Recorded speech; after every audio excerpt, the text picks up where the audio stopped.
You, Your Child, and School by Sir Ken Robinson and Lou Aronica is a thoughtful, empowering book that helps parents navigate the complex world of education. It's not a manual filled with rigid do's and don'ts. Instead, it's a deeply philosophical yet practical exploration of what it means to help your child thrive in school and life. The book's central message is that education should be about cultivating each child's natural talents, interests, and potential, not forcing them into a mold. Sir Ken Robinson begins by acknowledging the anxiety many parents feel about education. With constant pressure around grades, competition, and college admissions, it's easy to lose sight of what learning is really about. Robinson invites readers to take a step back and reconsider what they want for their children, not just in terms of academic success, but in terms of well-being, creativity, and fulfillment. The book encourages a holistic view of education that includes emotional and social growth. A key idea in the book is that there is no one-size-fits-all school. Children have unique personalities, learning styles, and needs, and the best educational environment is one that recognizes and nurtures those differences. Robinson urges parents to observe their children closely, trust their instincts, and make choices that are aligned with who their children are, not who society says they should be. Robinson also explores the problems with traditional education systems. He argues that many schools still operate on outdated industrial models that prioritize standardization and conformity over imagination and innovation. These systems often reward compliance and penalize curiosity. As a result, many children become disengaged, anxious, or even feel like failures, not because they're not capable, but because the system doesn't fit them.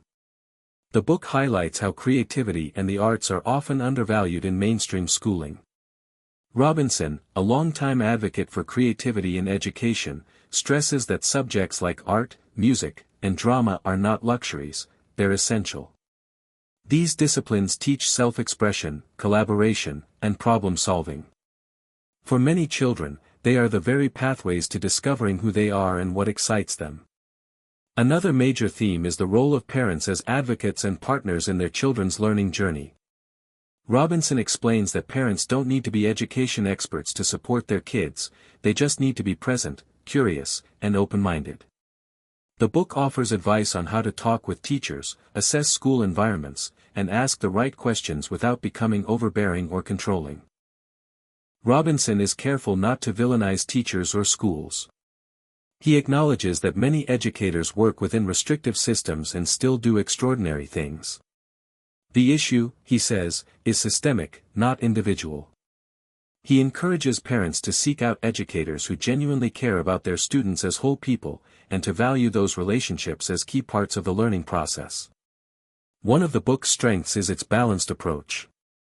While it critiques the current education system, it also offers hope and examples of alternative models that work. Robinson discusses Montessori, democratic schools, project-based learning, and other innovative approaches that prioritize student agency and real-world engagement.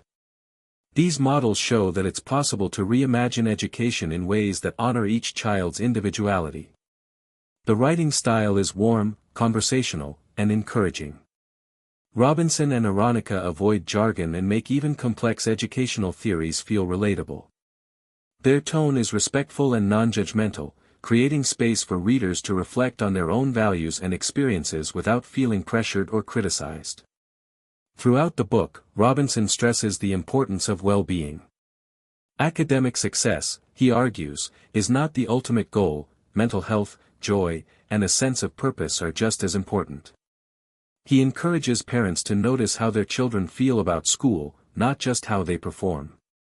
A happy child who feels safe and seen is far more likely to learn and grow than one who feels constantly evaluated or invisible. The book also addresses common concerns like testing, homework, and college preparation. Rather than offering simplistic answers, Robinson provides frameworks for thinking critically about these issues. He challenges the idea that more pressure leads to better outcomes, and instead promotes balance, curiosity, and intrinsic motivation as the foundations of lifelong learning. Ultimately, you, your child, and school is a call to action, not to reform education from the top down, but to change it from the ground up by making conscious, loving choices for the children in our care. It's a celebration of learning in its truest form and a powerful reminder that each child is unique, capable, and worthy of an education that honors who they are.